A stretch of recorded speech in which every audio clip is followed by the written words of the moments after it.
Hello दोस्तों, स्वागत है आपका हमारे परिवार उड़ान में। मैं मनीष आपके साथ भरूंगा उड़ान सफलता की ओर। दोस्त, हमारे टीम के द्वारा लगातार आपको हिंदी का टॉपिक वाइज वीडियो प्रदान किया जा रहा है। साथ ही मैं बताना चाहूंगा हर एक सब्जेक्ट का आपको टॉपिक वाइज वीडियो प्रदान किया जाएगा, जो कि आपकी परीक्षाओं के लिए बेहतर उपयोगी साबित होगा डियर फ्रेंड्स। और मैं बताना चाहूंगा इसके बाद आज ही या कल आपका ज्योग्राफी का एकदम जीरो लेवल से, एकदम बेसिक लेवल से शुरू किया जाएगा। ठीक है, जो कि जीरो लेवल से एकदम शुरू किया जाएगा। बिल्कुल बेसिक लेवल से एक वीडियो आपको प्रदान किया जाएगा, जिससे आप पूरा जीरो लेवल से कॉन्सेप्ट को क्लियर कर सकते हैं। दोस्त, इससे पहले मैं बताना चाहूंगा आपको हिंदी वर्णमाला का वीडियो प्रदान किया जा चुका है। वर्णमाला क्या होता है, स्वर क्या होता है, व्यंजन क्या होता है, स्वर कितने प्रकार के होते हैं, ठीक है, स्वरों की संख्या कितनी होती है, लिखित आधार पर, उच्चारण के आधार पर, अर्थ के आधार पर। इसके साथ ही व्यंजन कितने प्रकार के होते हैं, आपका संयुक्त, ठीक है, व्यंजन कितने प्रकार के होते हैं, संयुक्त व्यंजन क्या होता है, ऊष्म व्यंजन क्या होता है, उच्छिष्ट व्यंजन क्या होता है, ठीक है, ये सब चीजें आपको बताई गई हैं उस वीडियो में। और बताने के साथ साथ दोस्त मैं बताना चाहूंगा इनकी संख्या भी एग्जैक्ट आपको करा दी गई है दोस्त। का वर्ग क्या होता है, खा वर्ग क्या होता है, ठीक है, मूर्धन्य व्यंजन क्या होते हैं, तालु क्या होता है, ये सब चीजें आपको बताया गया है। ठीक है, अयोगवाह क्या होता है। तो इन सब चीजों को देखने के लिए आप उड़ान के प्लेलिस्ट में जाएंगे तो हिंदी की वीडियो पड़ी हुई है, उसमें आप देख सकते हैं दोस्त। और मैं बताना चाहूंगा आज है आपका हिंदी का, कल तक आपका एक वीडियो प्रदान किया जाएगा जियोग्राफी का, और उसका एक अलग प्लेलिस्ट बना रहेगा। किसी भी विषय का देखना चाहेंगे तो हर विषय का प्लेलिस्ट बना के डाला जाएगा वीडियो, बिल्कुल बेसिक लेवल से दोस्त। ठीक है, बिल्कुल जीरो लेवल से, ठीक है, आपको बताया जाएगा। ठीक है, क्या होता है अक्षांश रेखा, क्या होती है देशांतर रेखा, ठीक है, क्या होती है भूमध्य रेखा, क्या होता है कर्क रेखा, क्या होता है मकर रेखा, ठीक है, ये सब चीजें। और दोस्त मैं बता दूं, सबसे पहले जो हम शुरू करेंगे ये भारत का भूगोल शुरू करेंगे। ठीक है, क्या शुरू करेंगे, भारत का भूगोल करेंगे, ये भारत का भूगोल शुरू करेंगे। और भारत के भूगोल के बारे में आपको समझना पड़ेगा। ठीक है, तो दोस्त सबसे पहले हम भारत भूगोल यानी भारत के भूगोल के बारे में समझेंगे। और भारत भूगोल की अगर डियर फ्रेंड्स बात करें कि भारत भूगोल के बारे में अगर आप पढ़ेंगे तो डियर फ्रेंड्स सबसे पहली चीज तो ये है कि इंडिया का अगर आप जो है भूगोल पढ़ना चाह रहे हैं तो इंडिया के बारे में दोस्त क्या, इंडिया की कंट्री किन देशों से लगती है, एक राजनीतिक भूगोल होता है, एक आपका, ठीक है, इंडिया के बारे में जब पढ़ेंगे तो एक भौतिक भूगोल, एक राजनीतिक भूगोल। ठीक है, अब अगर दोस्त मैं बता दूं कि आपका सबसे पहले इंडिया की कंट्री किन किन देशों से लगती है, ठीक है, सीमाएं किन किन देशों से लगती है, ठीक है, उसके बाद इंडिया में नदियां कौन कौन सी हैं, इन सब चीजों को, तो ये सब चीजें आप पढ़ेंगे। और मैं बता दूं आपको शब्द जो इससे पहले वीडियो प्रदान की गई है, तीसरी वीडियो हमारी है, तीसरी क्लास है हिंदी के प्लेलिस्ट में जब देखेंगे तो शब्द के बारे में बताया गया था कि शब्द क्या होता है, शब्द की परिभाषा बताएगी, शब्द कितने प्रकार के होते हैं, किन किन आधारों पे शब्दों को हम विभाजित कर सकते हैं, ये सब चीजें आपको डियर बताई गई थी। और मैं बता दूं आपको पहला जो बताया गया था कि उत्पत्ति, स्रोत और इतिहास के आधार पर, ठीक है, पहला बताया गया उत्पत्ति, स्रोत, ठीक है, और इतिहास के आधार पर, ठीक है, ये बताया गया था डियर फ्रेंड्स। तो ये तो आपको बता दिया गया था कि चार प्रकार के होते हैं, उत्पत्ति, स्रोत, इतिहास के आधार पर। जब आप पिछली वीडियो देखेंगे तो उसमें सारी चीजें क्लियर हो सकेंगी। ये चीजें बता दी गई थी कि तत्सम होता, तद्भव होता, देशज विदेश होता है, देशज होता है और विदेशज होता है। तो ये चीजें तो आप समझ गए थे।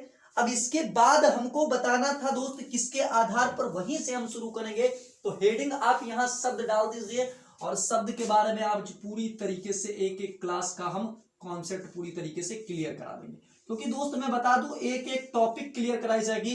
दोस्त क्या हुआ था, 42 से 45 मिनट का वीडियो हो गया था, ज्यादा लंबा हो गया था, तो इसलिए शब्द के बारे में पूर्णतः जानकारी नहीं दे पाए थे। तो ये सेकंड वीडियो है जो कि फोर्थ लेक्चर में आपका क्लियर हो जाएगा। तो सबसे पहले शब्द की बात करें दोस्त कि शब्द में आपका क्या बताया गया था, रचना बताया गया था दोस्त, वो आपका क्लियर हो गया था कि उत्पत्ति, स्रोत और इतिहास के आधार पर। दूसरा आप जब उस वीडियो में देखेंगे तो ये बताया गया था कि रचना, ठीक है, रचना और बनावट के आधार पर, ठीक है, रचना और बनावट के आधार पर, चाहे कोई रचना कहे चाहे बनावट के, ये दोनों चीजें सेम है, रचना के आधार पर या बनावट के आधार पर। दोस्त अगर रचना के आधार पर पूछा जाए तो कितने प्रकार के होते हैं, बनावट के आधार पर कितने होते हैं, तो ये सब आप समझ सकते हैं। तो रचना एवं बनावट के आधार पर 3 प्रकार के होते हैं। शब्द रचना एवं बनावट के आधार पर कितने प्रकार के होते हैं डियर फ्रेंड्स, 3 प्रकार के होते हैं। और ये चीजें आपको समझ में आनी चाहिए। सबसे पहला आपका होता है दोस्त यौगिक। क्या होता है, यौगिक होता है, ठीक है, रचना एवं बनावट के आधार पर बिल्कुल बेसिक से। यौगिक के बाद आपका योग रूढ़, ठीक है, योग रूढ़, ठीक है डियर। इसके बाद आपका आता है रूढ़। क्या आता है, रूढ़ आता है। और फिर होता है आपका रूढ़। समझ में आए, ये 3 होते हैं। तो यौगिक क्या होता है, योग रूढ़ क्या होता है, रूढ़ क्या होता है डियर। इसको समझने के लिए यौगिक शब्द जो दोनों शब्द 2 शब्दों से मिलकर बना होता है, उसको हम क्या कह सकते हैं, जो 2 शब्दों से मिलकर बना होता है। तभी तो जो सार्थक शब्दों से, जैसे किसी की भी अगर संधि हो रही है डियर, तो वो क्या होगा, वो आपका यौगिक कहलाएगा। अब इसके बाद योग ऋण क्या होता है और ऋण क्या होता है। योग ऋण से ज्यादातर आपका जो बहुव्रीहि समास जब आप पढ़ेंगे, तो जो बहुव्रीहि समास होता है योग ऋण के अंतर्गत आता है। जैसे आपका दे दिया गया, ठीक है, आप समझ सकते हैं पीतांबर, तो पीला है अंबर जिसका, पीतांबर कौन सा शब्द है, पीतांबर आपका योग ऋण शब्द ही तो है, पीतांबर। अब ऋण शब्द की बात करें कि उनका टुकड़ा करने पर, जैसे पीतांबर तो पीता अंबर, ठीक है, ये एक अलग अर्थ निकल रहा है, ठीक है। बनावट के आधार पर हम विभाजित कर रहे हैं, 3 प्रकार के आपको हमने बताया। सबसे पहले हम ऋण की बात करते हैं। किसके, ऋण की बात करते हैं। ऋण क्या होता है, हमने बताया यौगिक, योग ऋण और ऋण। सबसे पहले ऋण का डिफिनेशन लिखेंगे, ठीक है, ऋण का डिफिनेशन। अब जैसे ऋण शब्द क्या होता है, जैसे आप कमल को ले सकते हैं, चावल को ले सकते हैं, भैया चावल, इसका अर्थ होता है कि देखिए, अब कमल को हम अलग करें तो का, म और प्लस ला, कोई शब्द बन रहा है, कुछ हो ही नहीं रहा है, एक सार्थक शब्द बनना चाहिए। जैसे आप विद्यालय लिखा आपने, विद्या प्लस का आलय, ठीक है, तो ये आपका अर्थ, आलय का मतलब घर और विद्या का मतलब विद्या हो गया, ठीक है। तो ये चीजें अलग अलग उनका अर्थ निकल रहा है, लेकिन जब हमने कम का तो अर्थ निकल रहा है, लेकिन केवल ला का कोई अर्थ निकला नहीं निकला।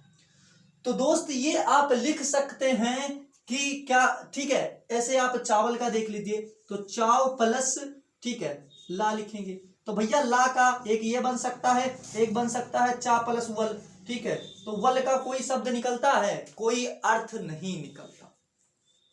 तो आप परिभाषा में जब आपको लिखना है तो ये चीजें लिख सकते हैं भैया कि जिन का सार्थक अर्थ ना निकले, जिन शब्दों का सार्थक अर्थ ना निकले, ठीक है, उनको हम क्या कहते हैं, ऋण शब्द कहते हैं। इसकी परिभाषा लिखिए, जिन शब्दों के,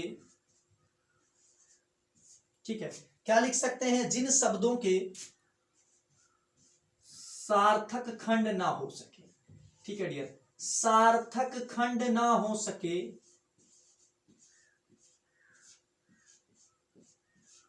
ठीक है, सार्थक खंड ना हो सके, ठीक है,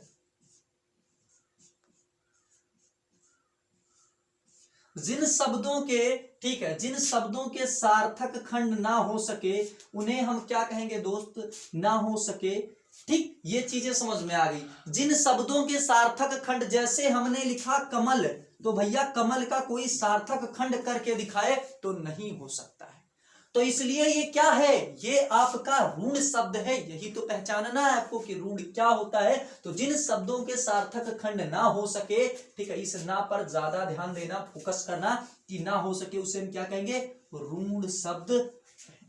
क्या कहेंगे दोस्त, ऋण शब्द कहेंगे, ठीक है।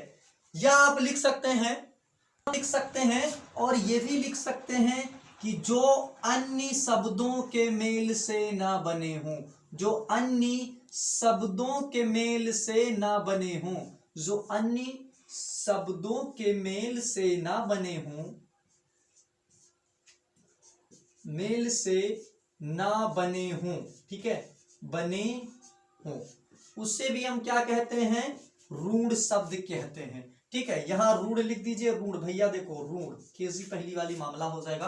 तो जिन शब्दों के सार्थक खंड नहीं हो सकते उनको हम ऋण कहते हैं। भैया ये चीजें आपको समझ में आ रही हैं तो ज्यादा से ज्यादा चैनल को सब्सक्राइब कीजिए और शेयर कीजिए। ठीक है, कि हो गई है पीर पर्वत सी पिघलनी चाहिए, कि हो गई है पीर पर्वत सी पिघलनी चाहिए, फिर हिमालय से कोई गंगा निकलनी चाहिए। सिर्फ हंगामा खड़ा करना मेरा मकसद नहीं, मेरी कोशिश है कि ये सूरत बदलनी चाहिए। दोस्त मैं बता दूं, एक समय ऐसा आ चुका है इस सोशल नेटवर्किंग के समय में कि मात्र 699 में, भैया 699 की जगह पे अब तो रिचार्ज महंगे हो चुके हैं तो परेशान मत होइए, मात्र 699 में अपने हिसाब से आप टीचर बदल सकते हैं। दोस्त एक समय ऐसा आ गया कि आप अगर फिफ्थ से नीचे वाले बच्चे तो ऑनलाइन पढ़ाई कर नहीं सकते, लेकिन फिफ्थ से अगर आप ऊपर हैं तो आप मात्र 699 में, यानी मात्र आप मोबाइल के रिचार्ज में टीचर अपने बदल सकते हैं दोस्त। ठीक है, ये सुविधाएं हैं, यही सुविधाएं हैं कि अब ये चीजें आ चुकी हैं तो उसका पूरी तरीके से आप उपयोग कीजिए। फ्री फायर पबजी की जगह पे, ठीक है, एक बार 699 में इन सब चीजों को भी देख लिया कीजिए। ठीक है, जो कि आपकी जीवन में आपके काम आएगा दोस्त। ठीक है, मैं बता रहा हूं। और इस समय भी अगर कोई कह रहा है मेरी पढ़ाई नहीं हो पा रही है तो उससे बड़ा दुर्भाग्य उसका कुछ भी नहीं हो सकता कि इस समय भी उसको अगर कोई प्रॉब्लम हो रही है। चलिए हम पहले बात करते हैं। ठीक है, तो जिन शब्दों के सार्थक खंड ना हो सके उन्हें हम ऋण शब्द कहते हैं, या जो अन्य शब्दों के मेल से नहीं बने होते उन्हें भी हम ऋण कहते हैं। तो कैसे ये चीजें देख लिया आपने कि कमल का हमने एग्जाम्पल देकर बताया, चावल का एग्जाम्पल देकर बताया। ठीक है, ऐसे कई एग्जाम्पल हैं जो आप समझ सकते हैं। जैसे आपका घर, अब भैया घर को कहां, घर दो शब्द से मिलकर बना नहीं बना घर। ठीक है, चलिए अब हम बात करते हैं। दूसरा आपका होता है योग ऋण। क्या होता है डियर? योग ऋण। सब क्या होता है अगर इसको जानना चाहते तो योग ऋण के बहुत सारे तरीके हैं। योग ऋण में क्या होता है, इन शब्दों का, ये होते तो यौगिक हैं डियर, जो योग ऋण है ये होते तो यौगिक हैं, लेकिन जब इनका अलग अलग किया जाए तो इनके जो अर्थ होते हैं वो अलग से आ जाते हैं, यानी तीसरा अर्थ इनका होता है। जैसे आपका पीतांबर, ठीक है, पीतांबर, ठीक है, पीतांबर। इसके बाद आपका दशानन, ठीक है, दशानन, ठीक है, तो दशानन, ठीक है, दशानन। अब ये सब शब्द क्या है दोस्त? पीतांबर हुआ, दशानन हुआ, ये सब शब्द क्या है दोस्त? तरीका ये है कि अगर ये है तो यौगिक ही, 10 प्लस आनन, ठीक है, दशानन है तो यौगिक ही, लेकिन इनका डियर फ्रेंड्स क्या मिलता है? अर्थ अलग अलग हो जाता है। ठीक है, योग ऋण में आप ये समझिए, पहले देखिए दशानन लिखा है, दशानन, ठीक है, फिर आपका लंबोदर, ठीक है, लंबोदर। दोस्त इसमें क्या चीज है? लंबा है उदर जिसका, या 10 है आनंद जिसके, यानी अर्थ में निकल के आएगा रावण। क्या निकल के आएगा? रावण निकल के आएगा या नहीं निकल के आएगा? तो दोस्त जिसका तीसरा शब्द अर्थ आ जाए, जिसका तीसरा अर्थ आ जाए वो हमेशा योग ऋण होता है। तो चीजें आप इसका डिफिनेशन कैसे लिख सकते हैं? ठीक है, डिफिनेशन पर ध्यान दीजिएगा। आप लिखेंगे वह शब्द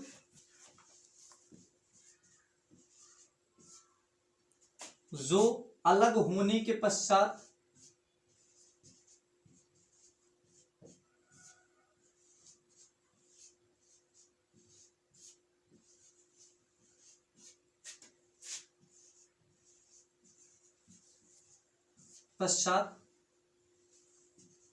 अलग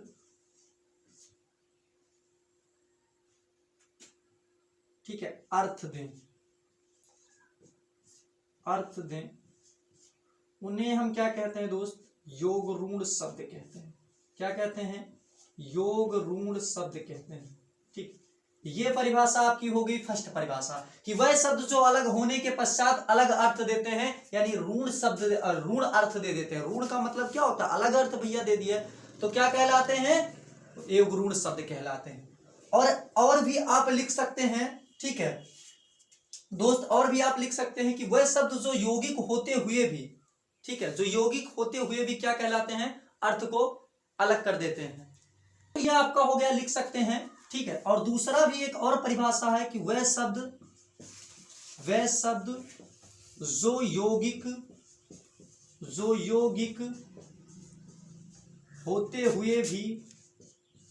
होते हुए भी ठीक है ऋण अर्थ, ऋण अर्थ ब्रैकेट में लिखेंगे ऋण अर्थ भैया, ये ऋण अर्थ मतलब होता है विशेष अर्थ, ठीक है। ऋण अर्थ और ब्रैकेट में लिखेंगे विशेष अर्थ, ठीक है। विशेष अर्थ जो दे देते हैं, ठीक है, विशेष अर्थ दें, ठीक है, उसे हम क्या कहेंगे, दें, उसे हम क्या कहेंगे, विशेष अर्थ दें, उसे हम योग ऋण कहते हैं, उसे योग ऋण कहते हैं। क्या कहते हैं डियर, योग ऋण कहते हैं।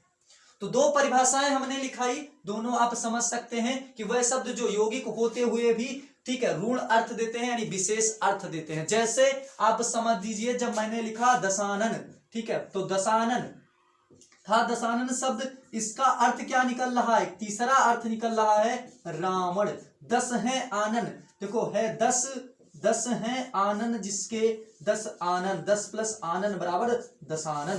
तो ये देखिए है तो यौगिक शब्द, लेकिन इन दोनों को जब अलग अलग करके हमने जोड़ा कि 10 है आनन जिसके बराबर दशानन हो जाता है। और दशानन कौन होता है, 10 आनन किसके होते हैं, तो यही तो लिखा है डियर फ्रेंड्स। क्या लिखा, कुछ अलग लिखा कि वह शब्द जो अलग होने के पश्चात, ठीक है, ये अलग की जगह अलग लिख गया, ठीक है, अलग होने के पश्चात अलग अर्थ दे दे भैया। तो हमने अलग किया 10 प्लस आनन बराबर दशानन, तो देखो हमने ये अलग किया और ये अलग किया, तो इससे हमारा पैदा हो गया रावण, एक दूसरा विशेष अर्थ आ जाता है। तो इसी को हम क्या कह सकते हैं, दशानन। देखिए तो आपको ये चीजें समझ आ गई कि क्या लिखेंगे, वह शब्द जो अलग होने के पश्चात अलग अर्थ दें उन्हें हम योग ऋण कहते हैं। तो चीजें समझ में आ गई, वह शब्द जो अलग होने के पश्चात अलग अर्थ दें उन्हें हम योग ऋण कहते हैं। या वह शब्द जो यौगिक होते हुए, भैया क्या दशानन यौगिक शब्द नहीं है, क्या दशानन आपको यौगिक नहीं दिख रहा है, यौगिक दिख रहा है डियर, लेकिन ये योग ऋण है क्योंकि इसका अलग एक अर्थ निकल रहा है। ठीक, चलिए अब हम बात करते हैं आपका योग ऋण, यौगिक ऋण हो गया, उसके बाद योग ऋण हो गया। अब डियर हम यौगिक के बारे में बात कर लेते हैं, ठीक है। अब डियर हम बात करते हैं, सबसे पहले अब हो चुका आपका ऋण क्या होता है, ठीक है, योग ऋण क्या होता है। अब यौगिक पे हम बात करते हैं, और हमने बताया था कि शब्द को 4 आधार पर बांटा जाता है। पहला बताया था उत्पत्ति, स्रोत और इतिहास, जो कि अगले वीडियो में, इससे पहले वीडियो प्रदान किया गया, उसमें प्राप्त कर सकते हैं जानकारी। और दूसरा हमने रचना और बनावट बताया था। तो दोस्त यौगिक क्या होता है, यौगिक तो आपको पता होगा कि 2 या 2 से अधिक शब्दों से मिलकर जो बनते हैं उन्हें हम क्या कहते हैं, यौगिक कहते हैं, ठीक है। क्या कहते हैं डियर फ्रेंड, 2 या 2 से अधिक शब्दों से मिलकर जो बनता है उसको हम क्या कहते हैं, यौगिक कहते हैं। सीख लीजिएगा, जो 2 या 2 से अधिक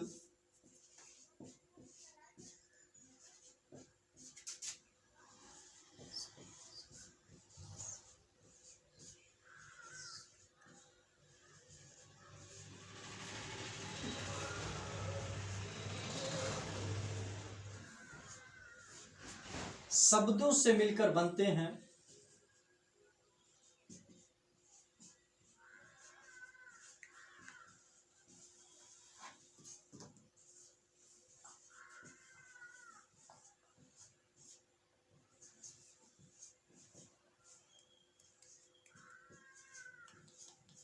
उन्हें यौगिक कहते हैं। क्या कहते हैं डियर फ्रेंड, उन्हें यौगिक शब्द कहते हैं, ठीक है, यौगिक शब्द कहते हैं, ठीक है। जो 2 या 2 से अधिक शब्दों से मिलकर बने होते हैं उन्हें हम क्या कहते हैं डियर फ्रेंड्स, यौगिक शब्द कहते हैं। जैसे आपका हो गया विज्ञान, ठीक है, विज्ञान। दोस्त अब विज्ञान का आप टुकड़े किए जा सकते हैं, यौगिक के हमेशा टुकड़े किए जा सकते हैं, लेकिन ठीक इसका उल्टा होता है ऋण। तो ऋण के टुकड़े नहीं किए जा सकते। तो हमने जब इसका टुकड़ा किया तो बी प्लस ज्ञान, ठीक है, बी प्लस ज्ञान, क्या ये आपका यौगिक है।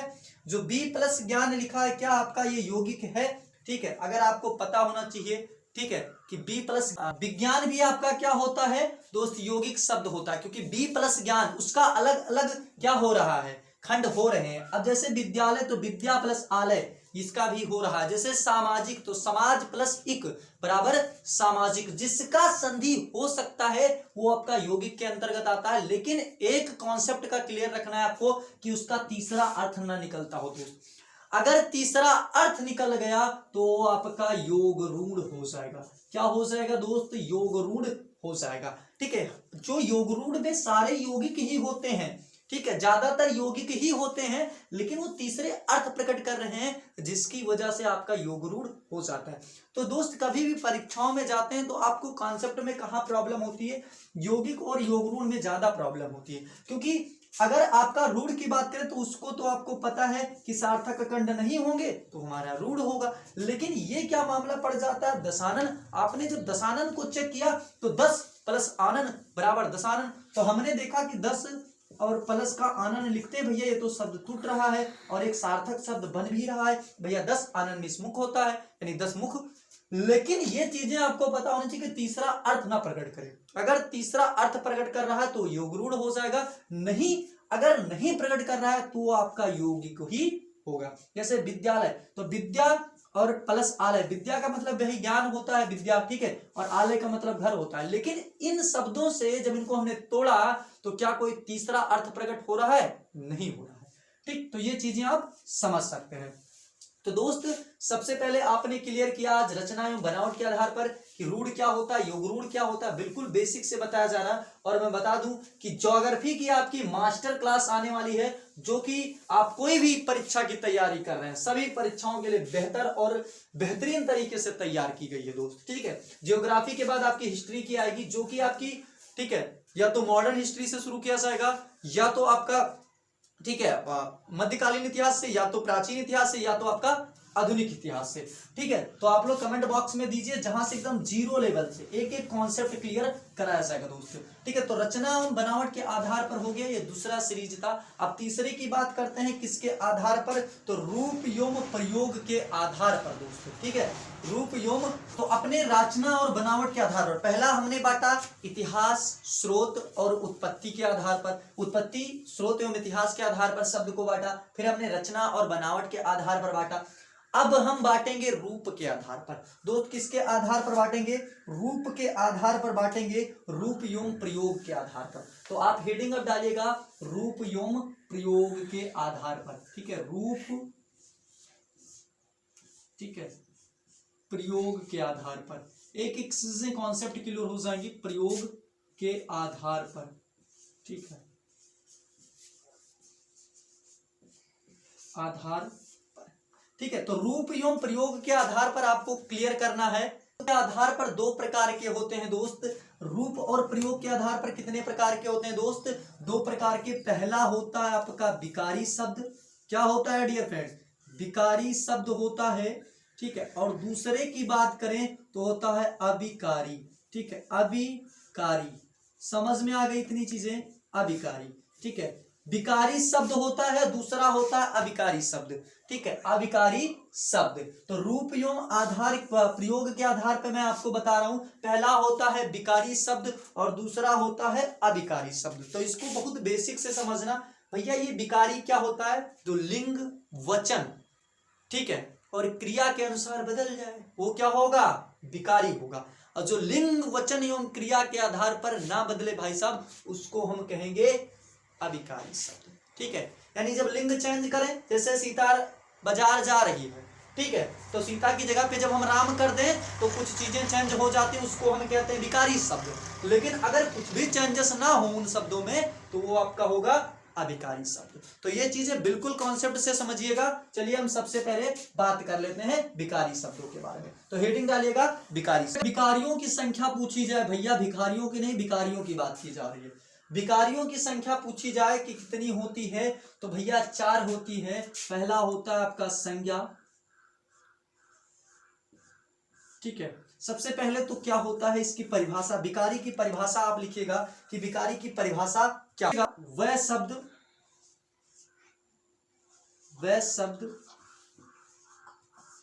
जो रूप, लिंग, वचन के आधार पर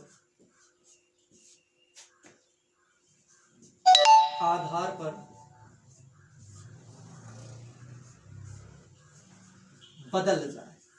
क्या हो जाए, जो रूप, लिंग, वचन के आधार पर बदल जाए उसे हम क्या कहेंगे डियर फ्रेंड्स, जाए उसे हम कहेंगे क्या, जो रूप, वह शब्द जो रूप लिंग वचन के आधार पर बदल जाएं उसे हम क्या कहते हैं डियर फ्रेंड? उसे हम विकारी शब्द कहते हैं। क्या कहते हैं? विकारी शब्द कहते हैं। तो ये परिभाषाएं हो गई कि वह शब्द जो रूप लिंग वचन के आधार पर बदल जाते हैं उन्हें हम विकारी शब्द कहते हैं।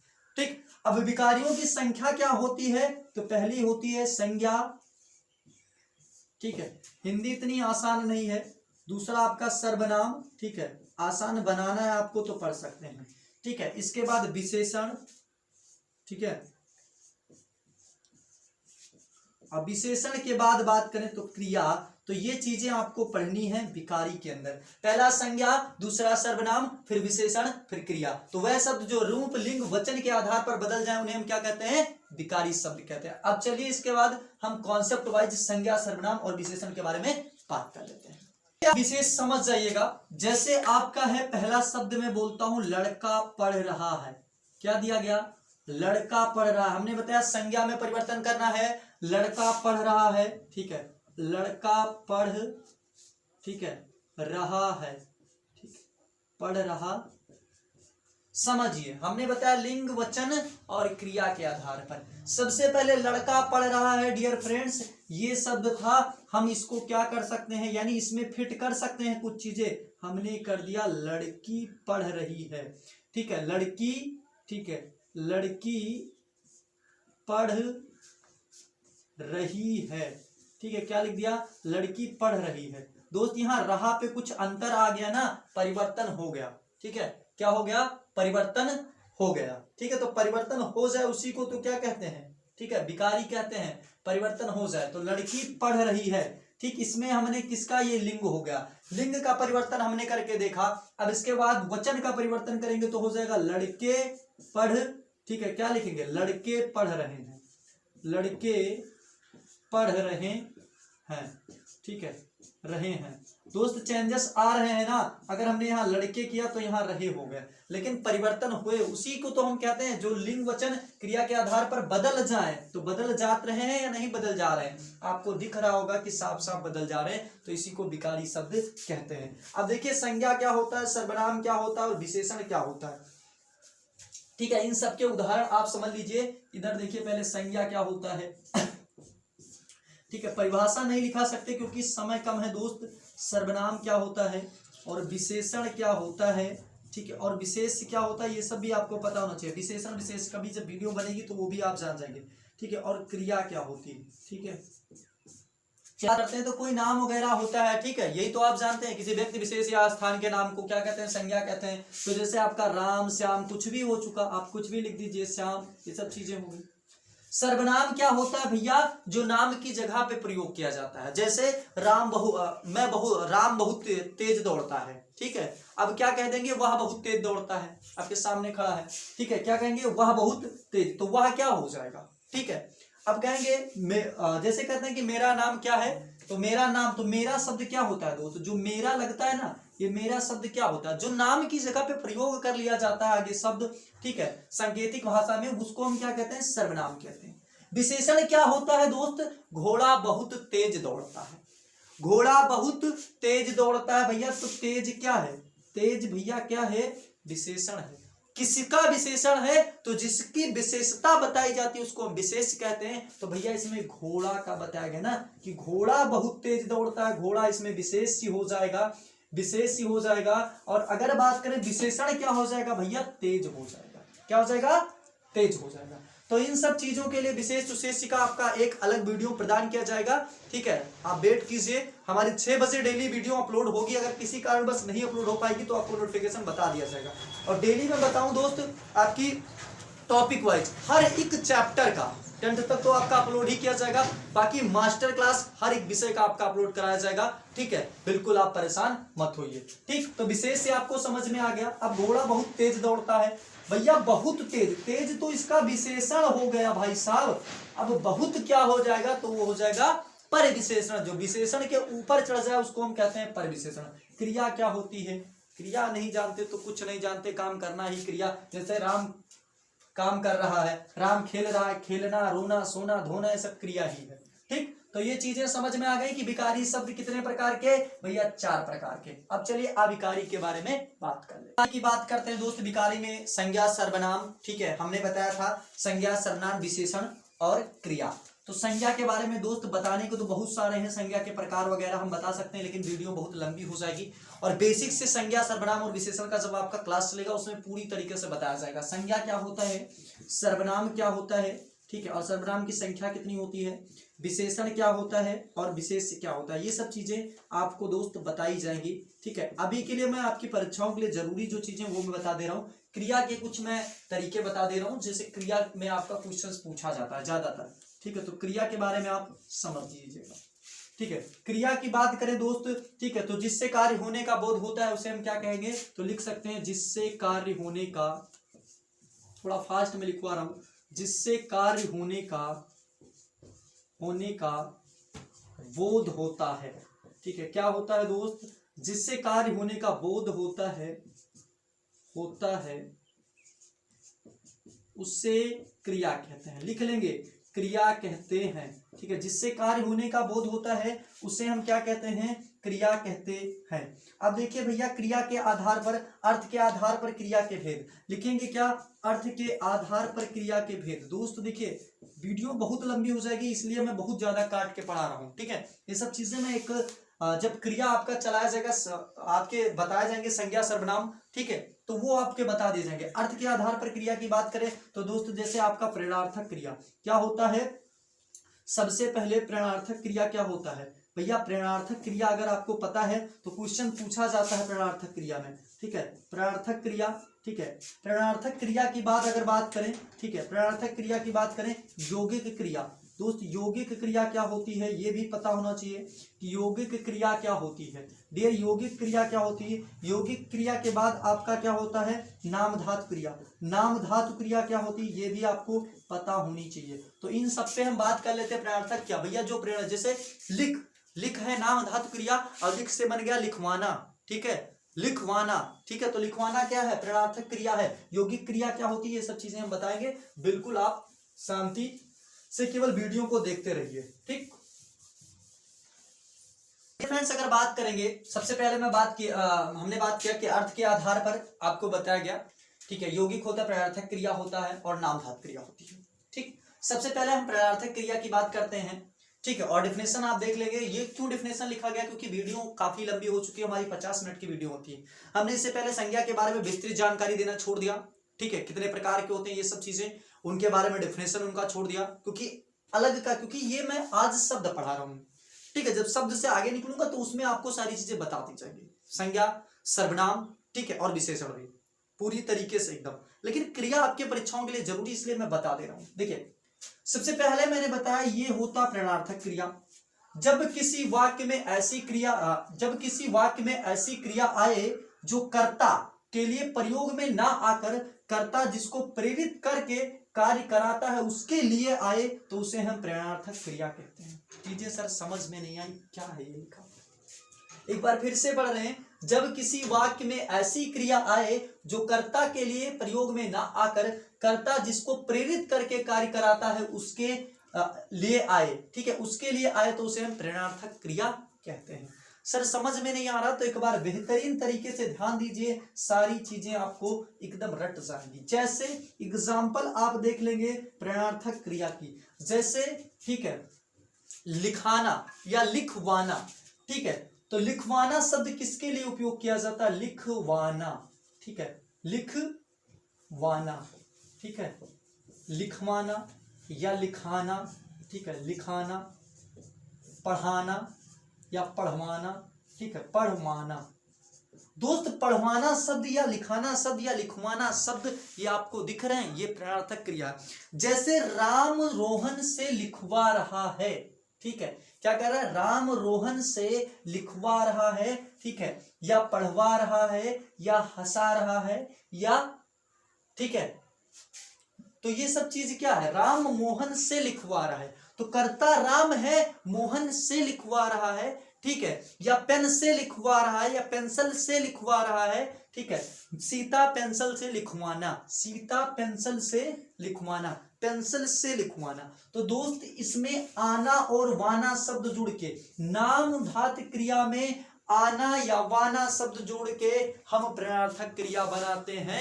ठीक, इस डिफिनेशन को आप लिख लीजिए, बेसिक के लिए आपके जरूरी है। लेकिन ट्रिक क्या है कि नाम धातु क्रिया में आना या वाना शब्द कर हम जोड़कर क्या बनाते हैं, प्रश्नार्थक क्रिया। जैसे लिख नाम धातु क्रिया हो गई, लिख क्या हो गई डियर, नाम धातु क्रिया हो गई। इसमें हमने जोड़ा आना बराबर लिखाना हो गया और वाना जोड़ दिया तो लिखवाना हो गया। क्या, प्रश्नार्थक क्रिया। ये प्रथम प्रश्नार्थ, ये द्वितीय प्रश्नार्थक, ये प्रथम प्रश्नार्थक क्रिया, ये द्वितीय प्रश्नार्थक क्रिया। ठीक है, चीजें समझ में आ गई जब किसी वाक्य में, तो ये चीजें समझ में आ गई। ठीक है, तो नाम धातु क्रिया में जब आना या वाना जोड़ते हैं तो वो प्रश्नार्थक क्रिया बन जाती है। चलिए अगले कॉन्सेप्ट पे हम बात कर लेते हैं। यौगिक क्रिया क्या होती है, जब एक से अधिक क्रियाओं के योग से क्रिया का निर्माण होता है तो उसे हम क्या कहते हैं, यौगिक क्रिया कहते हैं। दोस्त समय नहीं है इसलिए आपको मैं बताना चाहूंगा, इतना जल्दी में बताया जा रहा है। दोस्त क्या, यौगिक क्रिया, जब एक से अधिक क्रियाओं के योग से क्रिया का निर्माण होता है तो उसे हम यौगिक क्रिया कहते हैं। जैसे आपका हंसना, ठीक है, हंसना रोना, हंसना रोना, भैया एक तो रोना है एक तो हंसना है, हंसना रोना क्या बनता नहीं है, ये आपका यौगिक बन गया भैया, हंसना रोना। ठीक है, आना जाना, क्या, आना जाना, आना और जाना, ये भी तो आपकी क्रिया बन जाती है, तो आना जाना। ठीक है, क्या हो जाएगा, आना जाना। तो ये चीजें समझ में आ गई। ठीक है, अब हम नाम धातु क्रिया के बारे में बात करते हैं, बहुत फास्ट बात करेंगे क्योंकि दोस्त वीडियो काफी लंबी हो जा रही है। ठीक है,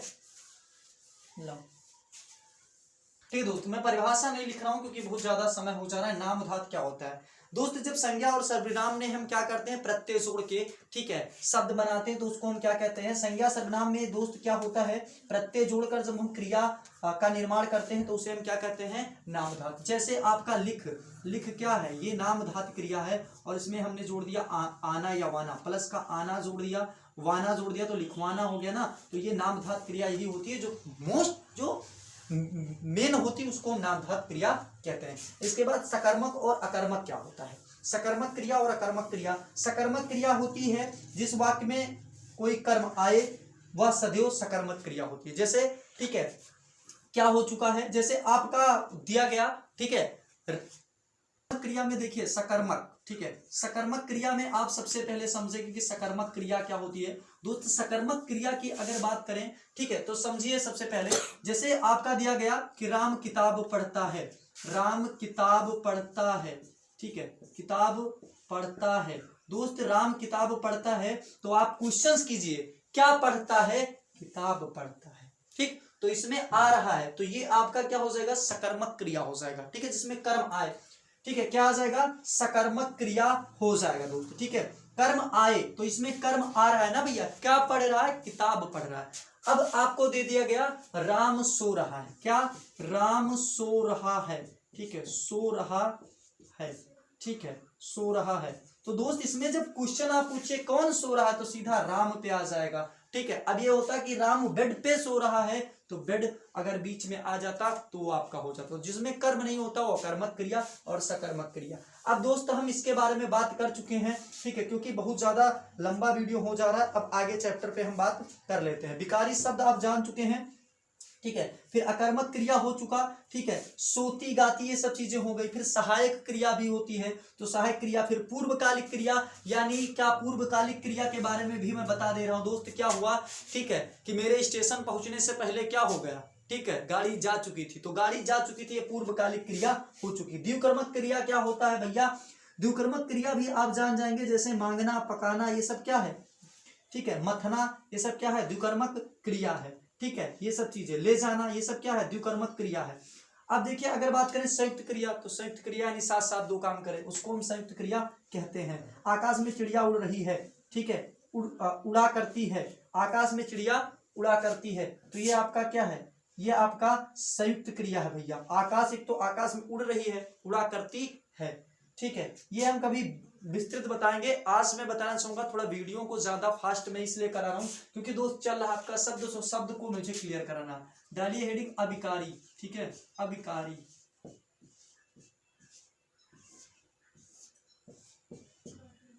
अभिकारी की दोस्त बात करें तो अभिकारी की भी चार होते हैं। एक क्रिया विशेषण होता है, एक होता है संबंध बोधक, एक होता है समुच्चय बोधक, एक होता है विस्मय बोधक। क्या होते हैं? चार प्रकार के होते हैं अभिकारी शब्द। एक होता है भैया क्रिया विशेषण, संबंध बोधक, समुच्चय बोधक और क्या होता है? विस्मय बोधक। देखिए क्रिया विशेषण क्या होता है? जो क्रिया की विशेषता बताता है। राम बहुत तेज दौड़ता है, ठीक है, तो किसकी विशेषता? राम की बता रही है, ठीक है। अब क्रिया क्या होता है? ठीक है, तेज दौड़ना, क्रिया की विशेषता बताई तो तेज हो गया।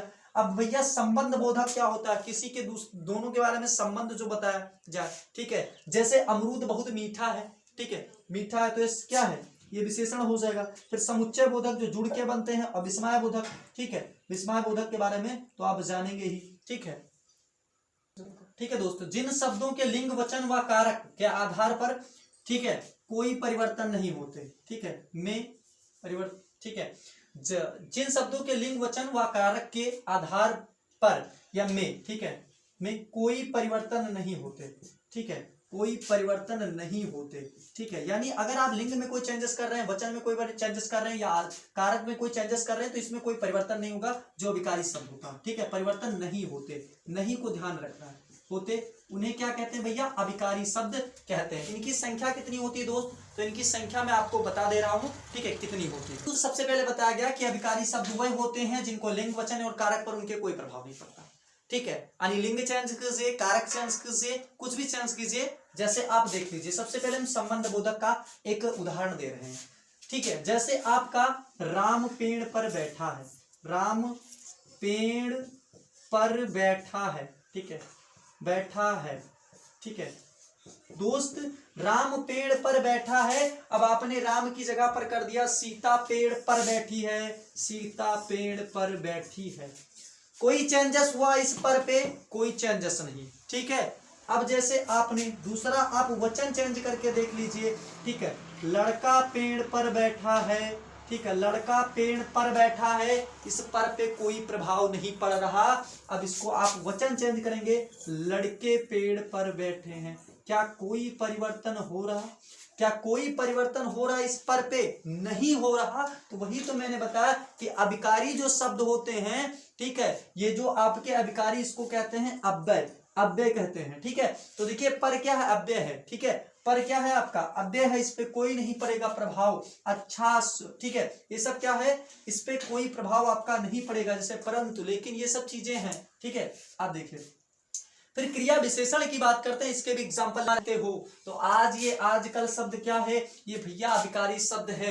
राम आजकल कहाँ रहते हो, इसको लिख दिया। सीता आजकल कहाँ रहते हो, ठीक है, कहाँ रहती हो। लेकिन इस आजकल पर कोई प्रभाव नहीं पड़ेगा, आज पर कोई प्रभाव नहीं पड़ेगा, ठीक है। ऐसे आपका देखिए संबंध बोधक और, ठीक है, राम और सीता जा रहे थे, अब तुम लिख दो रीता और सीता जा रहे थे, चाहे लिख दो सीता और राम जा रहे थे, कोई प्रभाव और पे पड़ेगा। तो जिन चीजों पर कोई प्रभाव नहीं पड़ता वही तो हमारा होता है अभिकारी शब्द। अभिकारी का मतलब अव्यय शब्द। तो चार प्रकार के होते हैं, संबंध बोधक अव्यय, क्रिया विशेषण अव्यय, ठीक है, विस्मय बोधक अव्यय और समुच्चय बोधक अव्यय, ठीक है। ये चीजें समझ में आ गई तो हमने बताया, ठीक है, किसके आधार पर? उत्पत्ति एवं स्रोत के आधार पर भी बता चुके हैं। इसके बाद रचना एवं बनावट के आधार पर, रूप और आधार के आधार पर भी समाप्त हो चुका। अब लास्ट वाला बचा है अर्थ के आधार पर, उसको भी हम दोस्त बता रहे हैं, ठीक है। हमने बताया था वो अर्थ के आधार पर बताया था दोस्त, किसके? अर्थ के आधार पर, ठीक है दोस्त। अर्थ के आधार पर भी चार प्रकार के होते हैं। एक होता है एकार्थी, ठीक है, क्या होता है? अगर हम बात करें कि अर्थ प्रकार के होते हैं तो अर्थ के आधार पर चार प्रकार के होते हैं भैया। एकार्थी होता है, अनेकार्थी होता है, समानार्थी होता है और विपरार्थी होती है। क्या इतनी चीजें समझ में आए? एकार्थी का मतलब होता है डियर फ्रेंड्स, जिसका एक ही अर्थ निकले उसको हम क्या कहेंगे डियर फ्रेंड्स? जिसका एक ही अर्थ निकले उसको हम कहेंगे एकार्थी शब्द। क्या कहेंगे डियर फ्रेंड्स? एकार्थी शब्द कहेंगे। ये चीजें आपको समझ में आनी चाहिए कि जिसका एक ही अर्थ निकलता है उसको हम एकार्थी शब्द कहते हैं, ठीक है। इसके बाद आपका क्या होता है दोस्त? एकार्थी के बाद आपका होता है अनेकार्थी। जब कई शब्दों का एक ही अर्थ निकले तो उसे हम क्या कहेंगे भैया? उसको हम कहेंगे समानार्थी शब्द या पर्यायवाची शब्द, जब कई शब्दों का एक ही अर्थ निकले। तो ये चीजें समझ में आनी चाहिए, जब कई शब्दों